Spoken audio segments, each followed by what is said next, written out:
Welcome to VLearn. Today we have to start from the directory level structures. Now we will start with the single level directory structure. In this we have the list of entries, one for each file. In this we have the sequential file with the name of the file serving as the key, which provide in help in organizing the files in a single level. Like these are the number of directories which we have, and inside these directories we have the number of files which are located in the circular manner, which are positioned in a circular manner with the directional arrows in respective of the directories. Provide no help in organizing the files. Force user to be careful not to use the same name for different files. Every user have to use the different number of file name with the different number of directories in respect of storage of that file in particular directory. Now into the next two level scheme for a directory. One directory for each user and a master directory for that particular user is there. Need to store that particular content inside that directory. In that master directory contains entry for each user which provides address and access control information to user. In the given diagram there is the number of users are there: user 1, user 2, user 3 and user 4. Every user having the number of files and extended level in which we have the two level directories. A single level is the master file directory level, which reference to the another user file directory and having the number of files in respect of every directory, which is representing here with the circular form in directional arrows. Every user having their respective directory or subdirectory and sub files. So this is the two level directory structure, in which here is the master file directory which represent the number of users, and this is the user file directory which represent the number of directory which are created by a single user. Like this is the directory in which there is the 4 directories created by user 1 which is referencing to this, and the same manner user 2 created only 2 directories like test and hello 1 and having the number of files in respect of these directories. Same manner we have the number of users and we have the number of directories, we have the number of files in every level. So still provides no help in structuring collection of files, but referencing the number of files and directories which are considering in respect of number of user and which represent the users and which represent the creation of users level at particular file system at particular directory level. Now the next is hierarchical or tree structure directory, in which we have the master directory with the user directory. Underneath it, each user directory may have subdirectories and files as entries, as we discussed in the previous slide, in which there is the number of levels in the master file directory and it is referencing to the sub user directory, and that will reference to the user files. Same manner, if we have the hierarchical structure and the number of directory structure in multiple levels, in that manner we have the multiple directory structure at multiple levels, and every level is subdivided into n number of other level which represent the it contains number of files or number of directory inside it. So there is another example in which there is the master directory which have the number of 3 subdirectories, and every subdirectory have the number of other subdirectories as well as the number of files in the same level, but it can represent the number of files at the further levels. So when we have the number of levels for representing the files and directories, that can undercomes inside the subdirectories, and you can say the number of hierarchical manner of directory structure in which we have the multiple levels for representing the directory and number of files. So this is the tree structure in which we have the single master directory as a root level, and the number of child at different levels where it represent as the leaf, and at representing the number of subdirectory which referencing to the number of respective file structures at the last level. So the next topic is hierarchical or tree structure directory in a particular format where a number of users represented in a particular segments in which there is a user A, user B, user C. This is the another example for tree or directory structure for hierarchical, where the every user having the number of referencing directory and number of referencing files. In this, a user B having the greatest number of directory at this level and referencing the every directory to the number of unit at the further next level, which represent the number of files at every case. In that scenario, the number of files having the same scenario in we have the number of files at every structure referencing to the next structure and to the next structure at the last level. This level is continued till we have the number of directories at particular level at particular end of directory. So the next is hierarchical or tree structure directory. Files can be located by following a path from the root or master directory down various branches.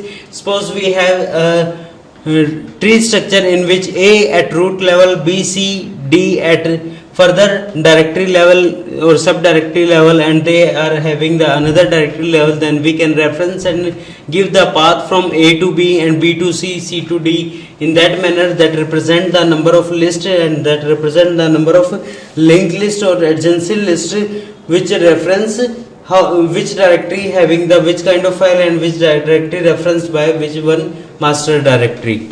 In this, file can be located by following a path. This path name for the file we can have several files with the same file name as long as they have unique path name for every file, because every path is represents in the form of referencing directory which are having or in respect of the directory or master directory structure. So we'll continue to this process into the another example, that is the directory structure in which current directory always works as a working directory and reference to the files in the next level which represent the file directory level or referencing file of the user current directory which available for the user for working or storing the content. Next is the acyclic graph directory. As the name suggests, this scheme has a graph with no cycles allowed in it. This scheme added the concept of shared memory or shared common directory file which exists in file system in two or more places at once. Having two copies of a file does not reflect changes in one copy corresponding to changes made in the other copy. So this is the example in which we are representing and referencing the same file by two ways and updating the content by one way is not reflected to the another way. So the changes made by one copy is not reflected at the another level. Then we require the kind of reference which reflect the number of changes and can get the number of changes which are done by previous levels. A cyclic graph does not allow cycles in it. However, when cycles exist, the reference count may be non-zero even when the directory or file is not referenced anymore. In such situation, garbage collection is useful. So garbage collection does the task of remove the content or remove that content which is no longer required and which is not useful and provide that space for further allocation and uses for processing and working on that space. This scheme requires the traversal of the whole file system and marking accessible entries only. In the second pass, then collect everything that is marked on a free space list, which is referencing here as similar to the previous diagram in which we are having a single file which is referenced from multiple ways and having the updated content. Disk space management, which is also a very important task inside this. There is the two ways of disk space management. There is a continuous and non-continuous. In a continuous, we have the number of locations in a continuous manner in like 1, 2nd, 3rd, 4th, 5th, but in non-continuous way we have the number of location in discrete way, and in a discrete form the first location can be 10 and the next location can be 50, but the node which is storing at the 10th location having the address of the next node location and also having the data. So this indexing or chaining will continue till the end of the list. At the end of the list, it is not referencing to the further node or list. So we know the list or the node which is having just an information, and at referencing part it is having the null part. It is the end of the list or end of the part of linked list. In disk space management, there is the continuous method and linked chain method. The popular non-continuous storages allocation schemes are linked chain allocation, indexed allocation, in which one node refers to the another node. In linked chain allocation, all files are stored in fixed size blocks, and adjacent blocks are linked together like a linked list. The disk block may be scattered anywhere on the disk. The directory contains a pointer to the first and last block of the file, which refer where to start this node and where to end this list. So we know by that how memory spaces and how references are there for visiting the number of nodes.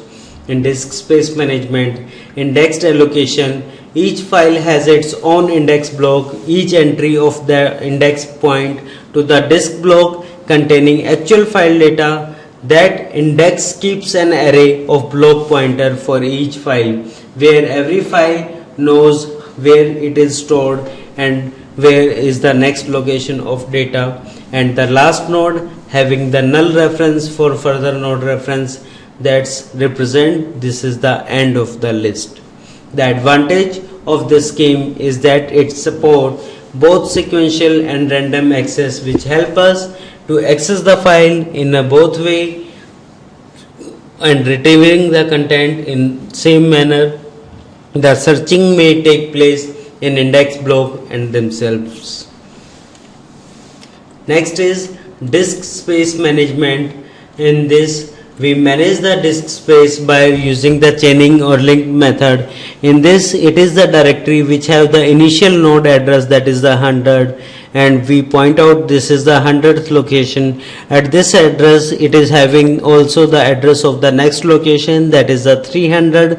We have to move from 100 to 300th location. From this location, we have the next position or next location address, that is the 200. From this location we have to move the 200th location, and this is the 200th location, and it is having the end of file or a null pointer which is not having the next referencing to the another location. So we can understand this is the end of the list.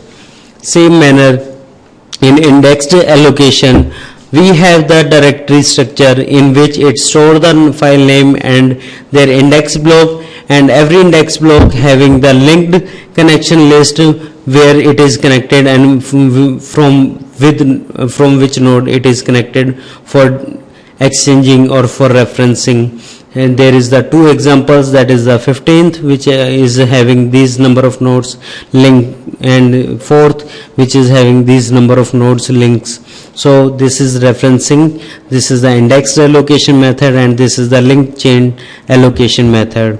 Next is file related system services, which we work and which we do when we are working or operating the number of files. These are the number of process, these are the number of operations which we use for interpreting and for working the files, like creating a file, delete a file, rename a file, display a file, creation, remove, and another some processes like list the content of that directory, search for a file, and traverse the file system to know which content is stored and which is used for which purpose and where we can locate it.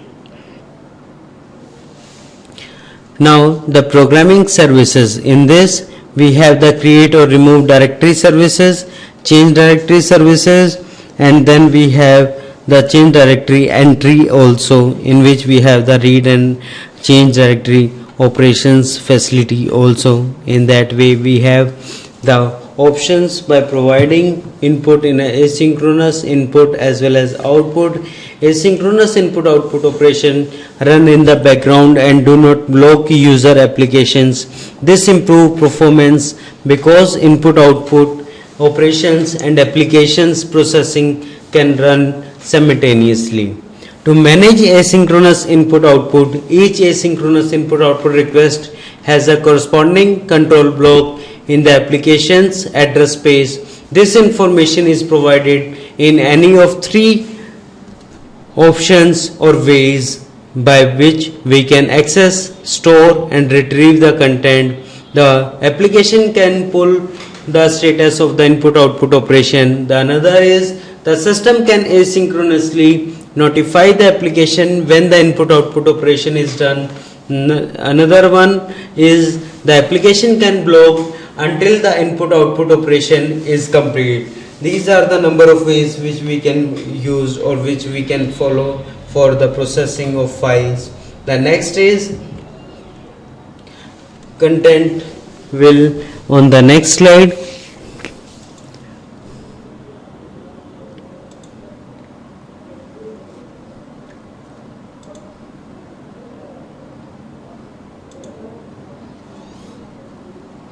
The next topic is security and protection, that is the block 2 and unit 4.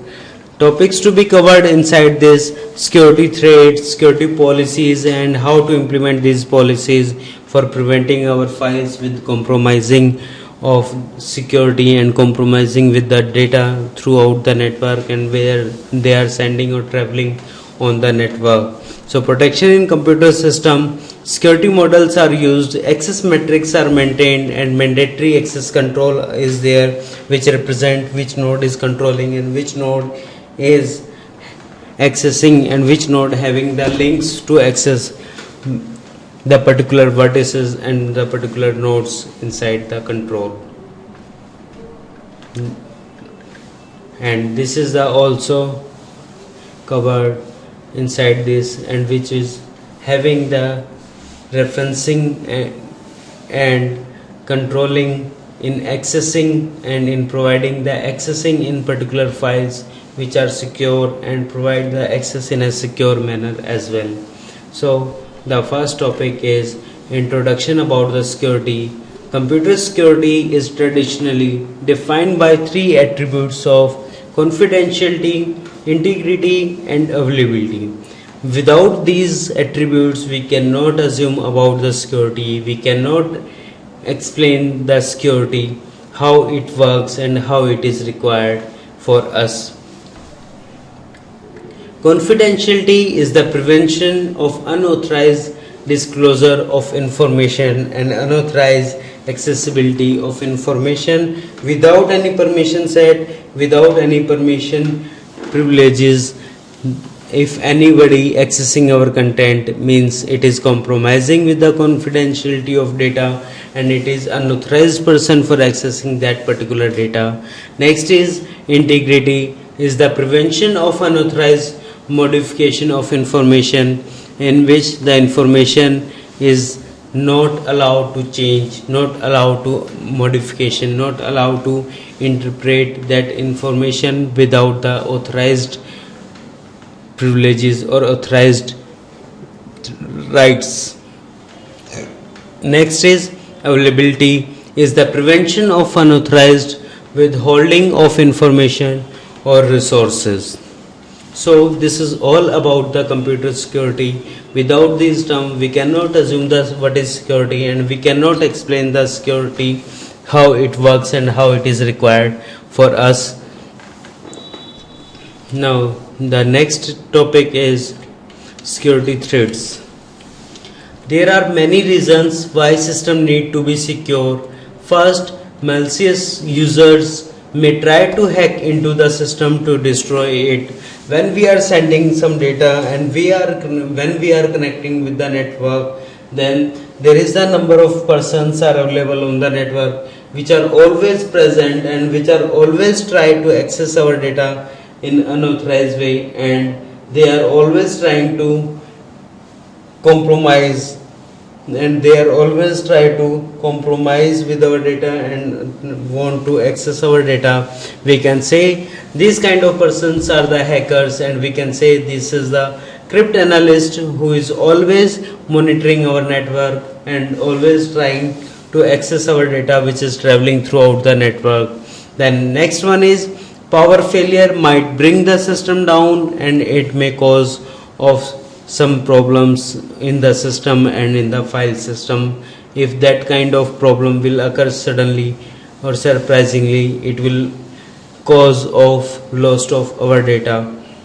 Next is a badly designed system may allow a user to accidentally destroy important data. This is also a kind of problem by which we can face, and we have to face some kind of loss. The next is a system may not be able to function any longer because one user fills up the entire disk with garbage data. This kind of problem is also the major problem in day-to-day life when we are accessing our files and when we are accessing our disk. So already it shows the disk is full because there is a kind of viruses and kind of threats are available which is already stored in that disk, which are not allowed to store more data inside this. So we have to manage and we have to work, we have to fight that kind of problem for preventing our data as in respect of loss, and to work on that for preventing loss of information. Next is security threats. We can classify the security threats into two types as mentioned below: the direct threats and indirect. Indirect, this is any direct attack on your specific system, whether from outside hackers or from disgruntled insiders, which are not permissible, which are not authorized, which directly attack your system and which want to access your content which is stored into your system and destroy it. Second, this is general random attack, most commonly computer viruses, computer worms or computer Trojan horses. This kind of viruses are active viruses which are always destroy our data, generate multiple copies of our data and convert their format which is not understandable and which is not easily convertible into readable form. So these are the kind of attacks and these are kind of method of hackers by which he always trying to attack on our data, always trying to hack our data, always trying to provide some losses and affecting our data inside the system. The next is security threats.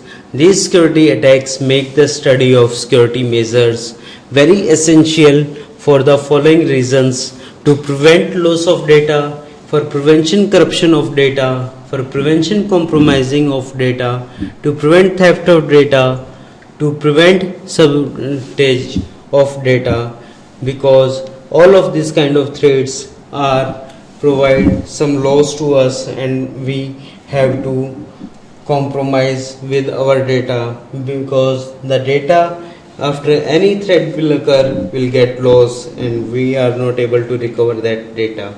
So security policies and mechanisms are required and which are generated for this kind of problems.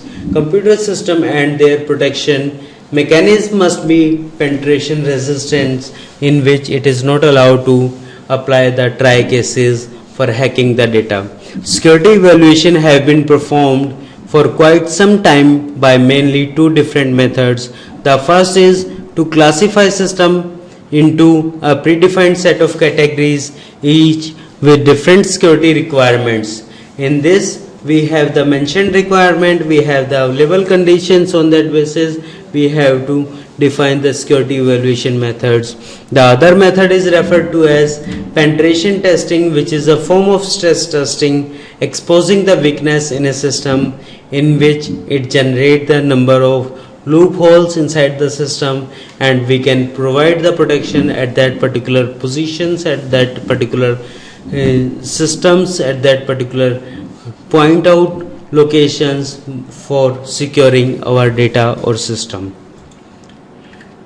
Security policies and mechanism. A security policy establishes accountability for information protection by defining a set of rules and protocols, conditions and practices that regulate how an organization manage, protect and distribute sensitive information throughout the network, and how to interact with the person with sensitive and important data for providing security at that level by which a third person or a hacker is not able to access our data, is not able to hack our data.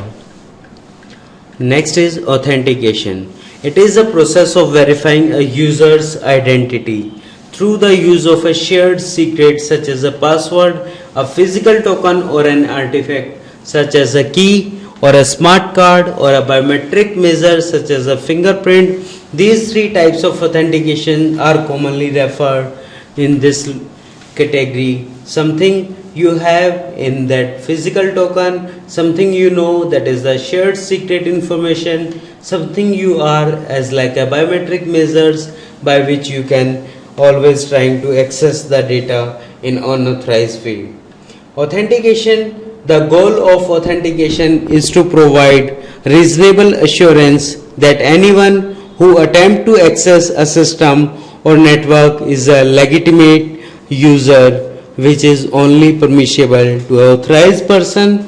The passwords, the most common and least stringent form of authentication technology, demands that users provide only a valid account name and a valid password to obtain access to a system or network. This is the another and important way for providing the security on particular account, on particular data, from accessing the data in unauthorized way and from preventing our data in loss of information, in loss of data, and prevention from the hacking of that particular data.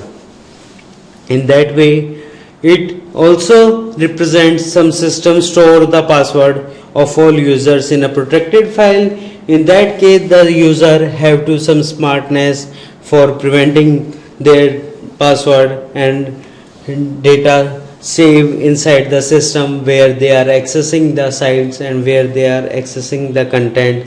They have to check out some details in the system and some software information which are available in that particular system or active or not. If they are active, then stop their working and stop their running process and then start to working on that system, and after leave that system, try to remove the histories, try to remove the temporary files. Authentication. Encryption is based on one-way function that are cheap to compute but whose inverse is very expensive to compute. This represent the working of a system, and working of the encryption process is very cheap, but if it is not work, then it becomes very expensive for us. This is the encryption process all about. In this, we have some limitation also. Users tend to choose some password that are not easy to guess. We have to use in that password some combinations which are not easy guess, that are like a special symbol, uppercase, lowercase, and combination of numbers, alphabetical, reversible order, sorted order, unsorted order. We have to generate that kind of a secure password which is not guessable with our personal details, is not guessable with our vehicle numbers. That should be like a combination which knows only you about them. Alternative forms of authentication is biometrics, security devices or artifacts, concentric ring authentication. These all used for the authentications, as well as protection in computer system. Automation brings to security an automated system, if properly constructed, can bestow a number of benefits as well. An automated system can also offer new kinds of access control inside the permission set inside the system and allow the permission to execute certain programs can be granted or denied, so that specific operation can be restricted to apply on the system, and to the designated users. In the same way, in the protection in computer system, we have the information contained in the system must be protected from three kinds of threat generally. First, the unauthorized disclosure. Second, the unauthorized modification of the data. And the next one, unauthorized withholding of information which is not allowed to hold and store and forward in the security mechanism. The next is security model. In this, security policy and security model is followed for representing the details and about the security mechanism. The security policy outline several high level points: how the data is accessed, the amount of security required, and what the steps are when these requirements are not met. When this kind of issues comes in the system, we have to work on it. We have to provide the policy and we have to apply the policy for providing the accessing and for providing the secure authorization for the users for accessing the files, for accessing the content. And the same way, we have the security model is more in depth and support the security policy for applying on the content on which a authorized user only can access and in an authorized way. Security models are an important concept in the design of any security system because it is a kind of prototype. It helps to user how it works in explaining the content, and it also helps to explain the authorized user how it operates and how it works when you apply the password and security on the particular file system. Next is security model. In access matrix model, the access matrix model for computer protection is based on abstraction of operating system structure which represent the number of access permission set and which represent the number of files which are accessible by a particular node.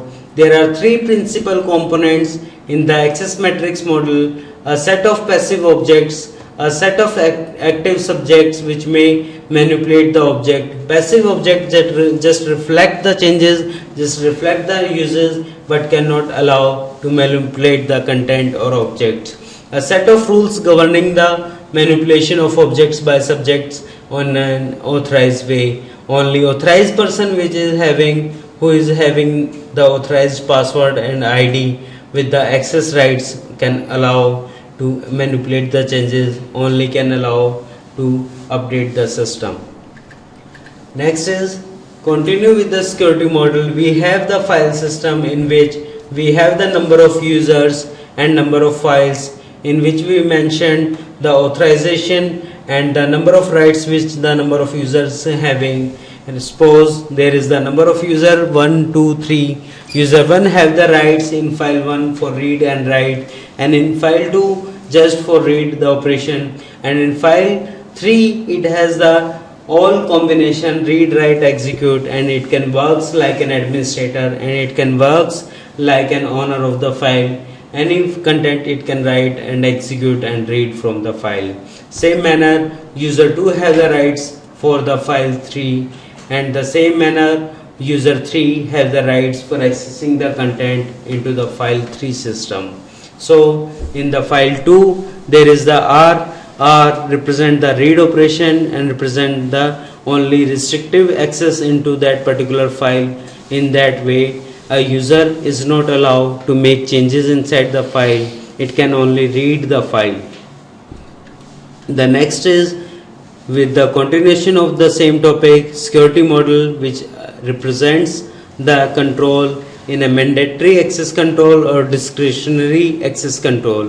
In mandatory access control, which represent the number of users have the access rights to access particular files, to access particular content, for allowing the system, for accessing the system, but they are not have the full rights for allow the changes into the system.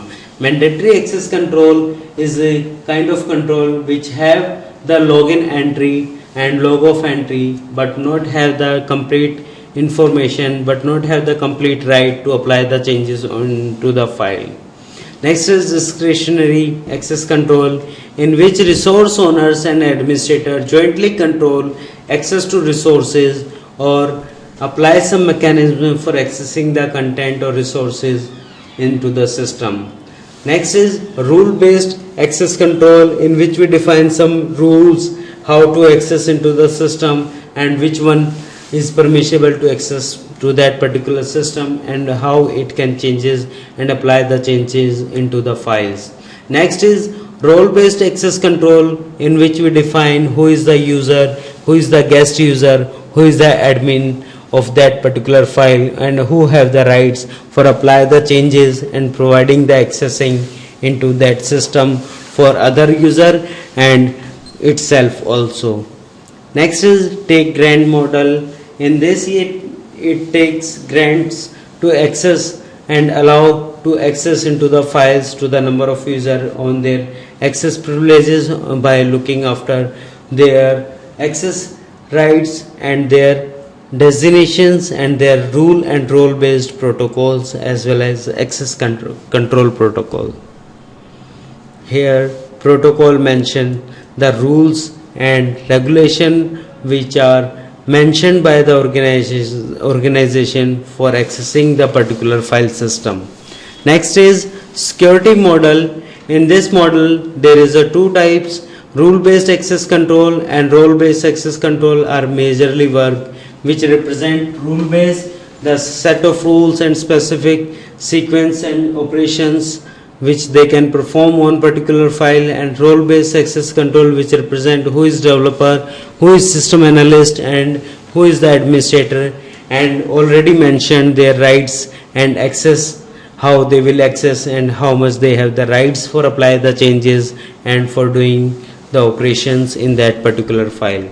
Next one is take grant model, which represent how and whom to allow accessing the file and who have the rights to access that file and which one can get the access in that particular file, taking grant from this and by for accessing the content and then release their access rights to that system.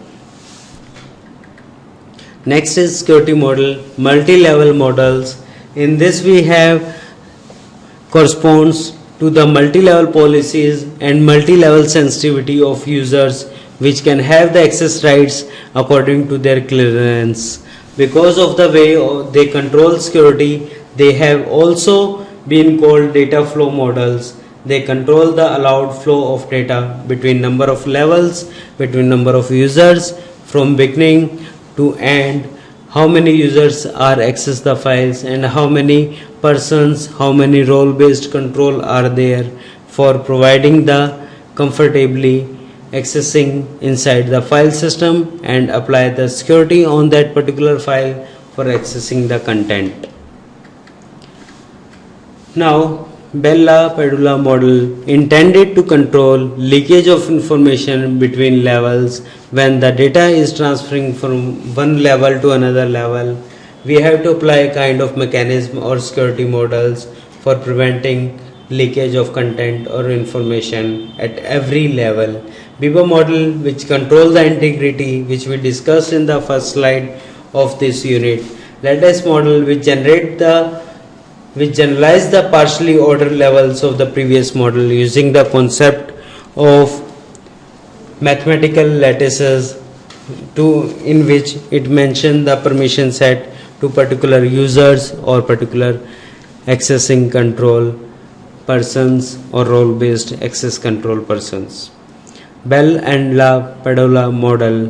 Bell and LaPadula use finite state machines to formalize their model, in which they have to define which input accept by which state and which input accept by which machine and at what level it will reach, at what state it will reach and which kind of output it will generate. That all undercome inside this model, which represent the security inside the system. And this is the another access matrix which define the above terms in a matrix form in respect of user access, which have the access of read only, append of file, execute, read and write, every kind of permission set it has. In a security model for a system state to be secure, it should hold the following two properties. First, simple security property, which is generalized form of security model.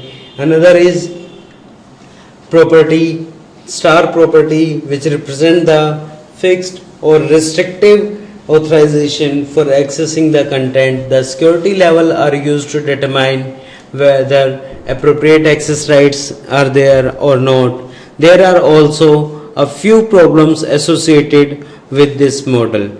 First, for a subject of a higher level, all of its information is considered as the same level. Security model for an environment where security levels are not hierarchically related, the model does not account for the transfer of information between these domains. The model does not allow changes in access permission set. The model deals only with confidentiality but not on integrity, because the confidentiality, permission set and authorizations are the main pillar of security. We have to work on it. We have to follow this for prevention of our files from unauthorized access or from loss of information, to carry on this kind of mechanism for security. Next is security models. BIBA integrity model. Inside this model is a modification of the Bell LaPadula model with the emphasis on the integrity, but into this two properties are mainly followed. SI property, a subject may have right access to an object only if the security level of the subject is either higher or equal to the level of the object which we are accessing and which we are using for accessing the files and content of that particular object. Next is integrity property. A subject has the read only access to an object O, then it can also have the right access to another object P only if the security level of P is either lower or equal to the level of O. It can do one at a time. The major problem associated with this model is that there is not a practical model that can fulfill the confidentiality of the Bell LaPadula model and the integrity of the BIBA model. So all these models provide the mechanism for security, for prevention of our file from unauthorized access and from loss of information from unauthorized users, hacking content.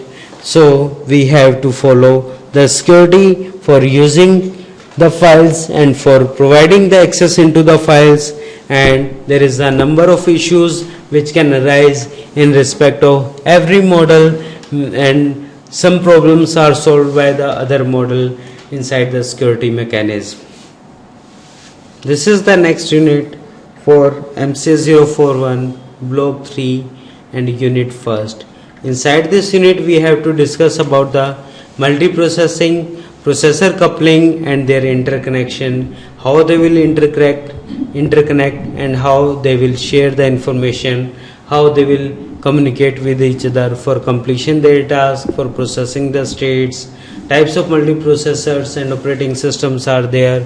We have to discuss about the separate supervisors and master slave and symmetric and synchronization between the number of processes, how they will communicate, how they will interact, how they will synchronizing between them for transferring the information and data throughout the network. And there is a different number level of switching of multi-stage, where we have to connect the system, we have to connect the number of switches for transferring or communicating between the number of processes. So the topics to be covered, these are the also inside multiprocessor operating system function and requirements, which represent test and set in synchronization, compare and swapping, fetch and add. Fetch means retrieve karna, add means accessing the data, fetch means retrieving the content, compare and swapping. So the first topic about the introduction of multiprocessor system is a collection of a number of standard processors but together in an innovative way to improve the performance, speed of computer hardware, which perform the important role inside the processing of tasks, inside the processing of system when we are trying to access the files, when we are going to execute some content. The main feature of this architecture is to provide high speed at low cost in comparison to uniprocessor. There is multiprocessor and uniprocessor. There have some difference. Uniprocessor is a single processor and multiprocessor having the number of processors are available for processing the multiple tasks. As compared to uniprocessor, multiprocessor can perform the multiple tasks and have the higher efficiency and productivity as compared to a single system. The main feature of this architecture is to provide high speed at low cost in comparison to uniprocessor system. The multiprocessor system is generally characterized by increased system throughput and application speed up. Parallel processing inside this have done throughput can be improved. Throughput means using the minimum resources and generating the maximum results. In a time sharing system in which a single process having the some time slot, after that time slot it is in that process is allocated to the another resource or another resource is allocated to the next process. This kind of switching is done for sharing or implementation of time sharing system by executing a number of unrelated user processor on different processor in a parallel form where number of processes are in a continuation form in a same way or number of tasks is processing at a same time. The scheduling can be done in two ways.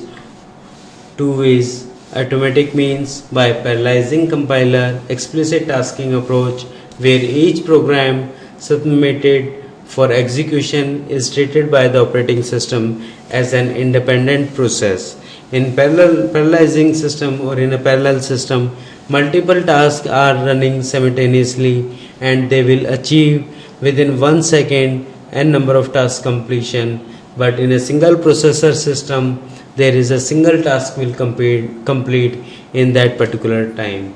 But there is a difference because in uniprocessor there is a single processor for executing or completing the task, but in a multiprocessor there is a n number of processors are there for execution and operation and processing of the multiple tasks.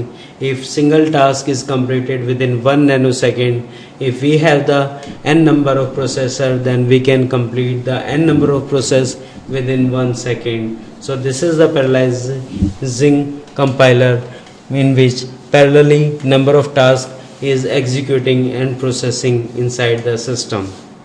Next is multiprocessing and processor coupling. Coupling is the interdependence of the system or dependence of system from one task to another task inside the single module. When a single module depending on another module, that dependence represent the coupling. Multiprocessing is a general term for the use of two or more CPU within a single computer system. The term multiprocessing is sometimes used to refer to the execution of multiple concurrent software processes in a system as opposed to a single process at any one instant. Now, the processor coupling, it's have two types, loosely coupled and tightly coupled. In loosely coupled multiprocessor, each processor has its own memory and input-output channels, but in tightly coupled, just vice versa of this situation. In functionally specialized processors such as input-output processors controlled by a master processor, these are works inside the loosely coupled multiprocessors. In tightly coupled multiprocessing, processors share main memory controlled by operating system which are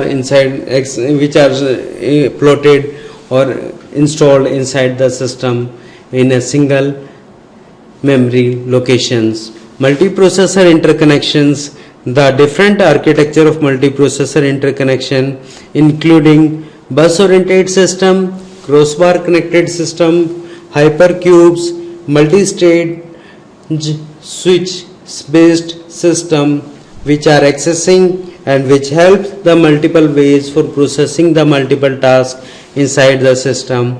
That next topic is multiprocessor interconnection, in which we represent the bus oriented system in a sequential manner. Number of processors are connected with a single shared bus or shared memory into the system where we are achieving and we are implementing the multiprocessing inside this. This is all about the bus oriented system, in which number of processes are connected with a single LAN cable, and that is accesses with the memory, and we can say all processes are connected with the bus line which allow to access the shared memory. The same manner in a single processing we do the multiple tasks, and that will share the same memory unit and same processing unit for doing the multiple tasking. So in that case, when we have the multiprocessing, we share the same memory. When we are doing multiple tasking, we share the number of resources in a shared manner. For achieving the multiple processing, we have the number of processes, but we have to share the same memory locations. Now we'll continue this topic in the next class, that is the multiprocessor interconnections. Thank you.